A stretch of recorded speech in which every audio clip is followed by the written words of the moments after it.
જીવાત્મા એ સંસારમાં પોતે પુનરૂપી વાસનાનું પ્રાગટ્ય કરવામાં અંત સમયે માણસની વાસનામાંથી મુક્ત કરવો.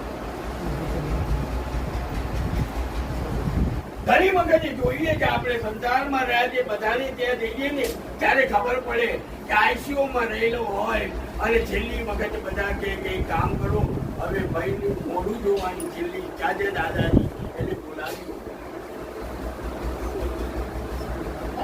નહીં તો જીવ દાદાનો વાસનામાં રહેશે, દીકરામાં રહેશે અને બીજો જન્મ પાછો અંત સમયે કદાચ થાય કે શીરો ખાવાની ઈચ્છા હોય અને ડોશીમાં શીરો કરતા કરતા જાય ને તો બીજા જન્મમાં પ્રેત થઈ અને શીરો ધંધુકારીને વાસનામાં જીવાયેલો જીવ છે, એ પોતે વાસનામાં લપેટાયેલો જીવાત્મા છે, એટલે પ્રેત યોનિમાં જન્મ લીધેલો અને પ્રેત વાયુ તત્વમાં ગમે ત્યાં ભટકે. પ્રેતે મનમાં વિચાર કર્યો, ગૌકર્ણને ઘણી વખત સતાવે. ગૌકર્ણે મનમાં વિચાર કર્યો કે મારો ભય પ્રેત થયો.